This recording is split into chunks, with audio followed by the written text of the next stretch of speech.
네. 안녕하세요. 저는 오울루 대학교에 지금 다니고 있는 정규영이라고 합니다. 저는 지금 오울루 대학교에서 교육을 전공하고 있습니다.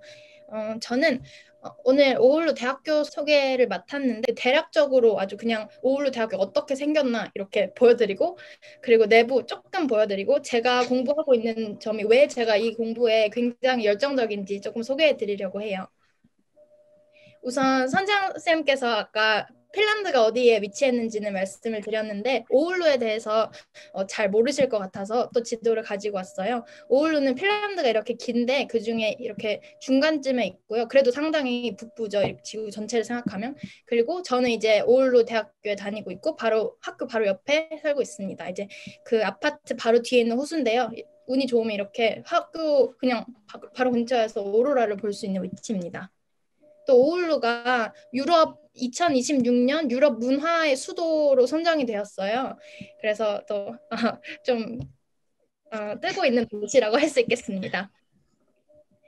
이제는 학교 내부를 소개해 드리려고 하는데 딱 그냥 사진 4개밖에 안 가져왔는데 그냥 제가 가장 인상적이었던 부분이기 때문이에요. 왜냐하면 학교를 들어가면 눈을 어디에다 두나 이렇게 앉아서 뭔가를 할 수 있는 장소가 엄청 많이 있어요. 그냥 이렇게 다양한 뭐 큐브 형태의 앉을 자리도 있고 이런 집 모양도 있고 이런 그냥 복도에 이렇게 앉아서 학생들 다른 친구들하고 같이 숙제를 해도 되고 아니면 혼자서 공부를 해도 되고 책을 읽어도 되고 이런 곳이 굉장히 많다는 점이 저는 인상적이었어요. 그리고 요즘에는 이제 안타깝게도 코로나 때문에 다 줌으로 수업을 하는데요. 이제 저도 아직 1학년을 갓 마친 상태여서 대학교 경험을 많이 해보지 못했어요. 그래서 저는 대부분 이렇게 줌으로 수업을 했습니다. 여기서 이제 특이한 점은 이제 보시면 알겠지만 이제 이 친구들은 전부 얼굴이 나와도 되는 동의를 받은 친구들인데 보면 연령대가 되게 다양하다는 걸 알 수 있어요. 그래서 꼭 1학년이라고 해서 저같이 20살, 21살만 있는 것이 아니고 아이가 둘이나 있는 엄마도 1학년으로 학생이고 이렇게 그리고 우리가 다 같이 친하게 지내거든요. 그래서 이런 다양한 학생들과 어울릴 수 있다는 그런 것이 굉장히 특이했습니다. 그리고 아까 선정님께서 핀란드 교육에서 요즘 이슈가 되고 있는 것은 정신건강이라고 하셨는데요. 오울루 대학교 내에서도 핀란드 대학교가 다 그럴 거라고 생각하는데 오울루 대학교에서도 학생 웰빙에 대해서 굉장히 열정적으로 아주 많은 지원을 해주고 있습니다. 특히 코로나 때문에 이제 사회성이 굉장히 떨어져서 우리가 많이 힘들어하고 있었는데 그거에 대해서도 상담을 받을 수 있다고 이메일이 계속 올 정도로 학생들의 웰빙에 굉장히 신경을 쓰고 있습니다.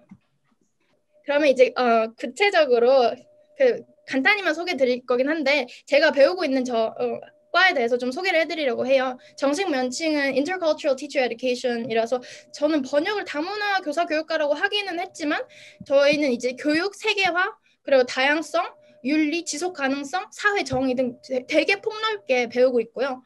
그리고 저희가 이렇게 하는 이유는 이런 세계화 그 다음에 윤리, 지속 가능성, 환경에 대한 거죠. 사회 정의, 이 모든 것이 교육으로 다 발전될 수 있다고 믿는 학생들이 모여서 공부를 하는 곳이거든요. 그래서 이런 걸 배우고 있고요. 그리고 저희는 이제 교육학 전공 과목 배우고요. 그리고 초등교사 과목이다 보니까 교대처럼 교과 과목들 배웁니다. 수학, 언어 이런 거. 그리고 언어 당연히 배우고요. 그리고 이제 궁금하실 것 같아서 또 적어봤는데 이 과를 졸업하면은 핀란드 내에서는 초등교사가 될 수 있습니다. 이거는 아까 선정쌤이 말씀드린 것처럼 학사 3년 플러스 석사 2년 과정으로 이렇게 이걸 마치면은 교사가 될 수 있거든요. 그래서 핀란드에서 교사가 될 수 있고 또는 핀란드 학위를 인정해 주는 다른 국가에서 초등교사가 될 수 있습니다. 이외에는 연구가 또는 교육 정책가, 교육 전문가 등이 될 수 있겠죠. 그리고 아까 이제 교대라 보니까 이렇게 다양한 과목들에 대해서도 배운다고 제가 말씀을 드렸는데, 이거는 제가 한국에서 교대를 다니는 친구한테서 받아온 사진이에요. 근데 이렇게까지 힘들진 않고요. 이렇게 저희가 직접 다 해봅니다. 이거는 과학이겠죠. 이렇게 씨앗을 키워보고 전류 이런 거 알아보고 그다음에 수학도 이런 다양한 manipulative를 사용해서 배우게 되는데요. 가장 특이했던 점은 무엇이냐면 어떻게 가르치라고를 절대 말해주지 않습니다. 미술 수업에서도 그림을 그리는 수업을 할 때 학생들한테 이렇게 지도해라라고 하지 않습니다. 그냥 교수님, 저희는 이제 그냥 이름으로 부르는데 선생님께서 그냥 이거 그려보세요 하고 끝입니다.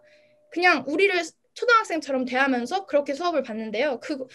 또한 여기 수학에서도 보면 선생님께서 그냥 이걸 어떻게 가르치세요가 아니라 그냥 이거 분수 어떻게 하는지 그냥 가르쳐 주십니다. 그냥 그렇게 하면서 학생들의 입장에서 배워보는 거예요. 우리가 어떻게 가르쳐라라고 딱 틀을 박힌 방법을 배우는 것이 아닌 거죠. 특히 수학 같은 경우에는 우리는 1에서 10까지 이렇게 십진법 사용하죠.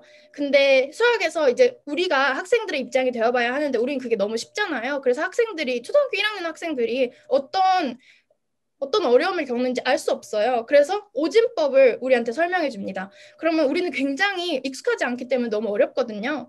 근데 그렇게 하면서 학생들이 정말 어렵겠구나. 수학을 처음 배우는 것이 이렇게 어렵겠구나를 실제로 알게 되고 이런 다양한 방법을 스스로 저희가 찾아 나서게 되는 겁니다. 그리고 이제 이렇게 저희가 방법을 찾아야 하는 이유는 핀란드에서는 교사에게 부여되는 자결권이라고 할까요? 이것가 굉장히 중요시 되는데요. 그래서 국가에서 정해진 대로 가르쳐야 하고 그런 게 없습니다. 그래서 국가에서는 그냥 이렇게 기본적인 틀을 제시해주면 또 시 내에서 그 안에 틀이 있고 또 학교에서 교장 선생님이 정한 또 정책이 있고 그리고 제일 결정적으로는 개인 교사 담임 선생님과 교과목 선생님께 그 수업을 어떻게 지도할지에 대해서 모든 주도권을 가지고 있습니다. 그래서 선생님이 되기 위해서는 어떻게 가르칠까 이거를 훈련하는 것이 굉장히 중요한 모양인데요. 그래서 아까처럼 그렇게 수업을 받아서 직접 체험을 해보는 것뿐만 아니라 정말 다양한 수업 계획들을 직접 짜봅니다. 그래서 환경 교육과 수학 교육, 영어 교육 등에 대해서 제가 직접 짠 레슨 플랜들이고요. 그리고 이것들은 모두 이 핀란드 내셔널 코어 커리큘럼 가장 기본적인 교육 정책 기본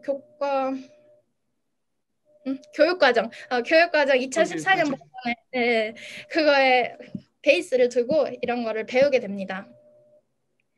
제가 아까 말씀드렸던 것처럼 정말 다양한 분야에 대해서 배우는데 그래서 뭐 비거치키 프레이레 그리고 브루너 같은 이런 학자들에 대해서도 배우고 그리고 다문화 교육에 대해서도 배우고 다문화 교육에서는 슬라이드 딱 한 가지만 더 해서 더 설명드릴게요. 그리고 성평등 그리고 환경 문제 그리고 유엔에서 결정한 지속 가능한 발전 목표들에 대해서도 배웁니다.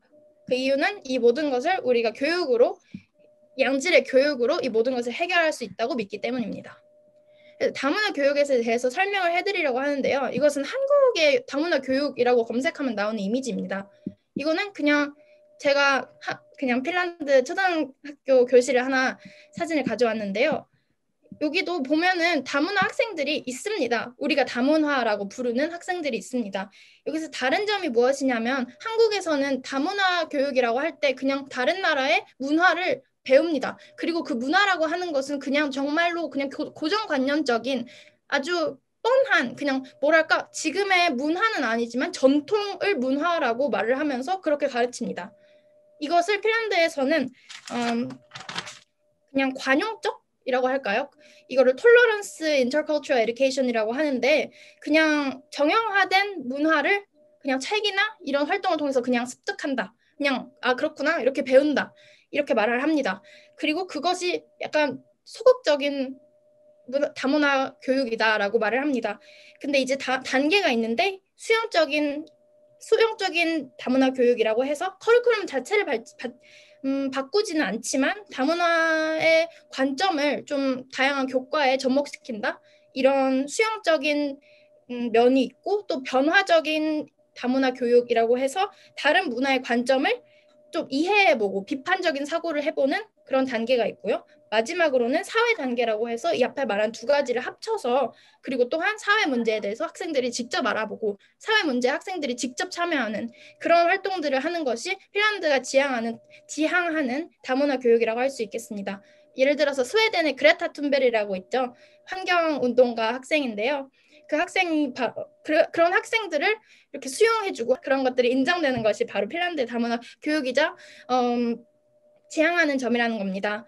또한 문화를 그냥 이렇게 배운다라고 하는 것이 아니라 그냥 한국 같은 경우는 다문화의 학생이 있다. 그러면 다문화의 학생한테 한국의 이 교실에 잘 적응할 수 있도록 한국의 방식을 가르쳐 줍니다. 한글을 가르쳐 주고 물론 핀란드도 똑같이 하지만 그 학생한테만 그렇게 가르쳐 주는 것이 아니라 그냥 교육 환경 자체를 이 학생도 다르고 이 학생도 다르고 이 학생도 다르고 이 모든 다른 학생들이 이 교실 안에서 다 어울려서 지낼 수 있도록 그런 환경을 조성하는 것이 이들의 목표입니다.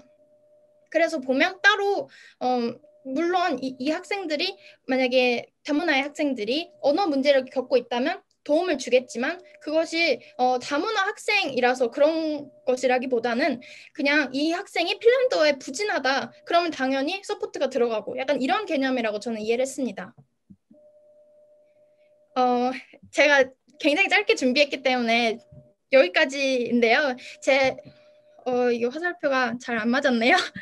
근데 제 오울루 대학교에서 생활하는 모습 더 궁금하시다면 저희 핀란드 한인 학생의 채널에 들어가시면 제가 오울루 대학교에서 하루를 보내는 영상을 하나 올려놨어요. 이거 시청해 주시면 되겠습니다.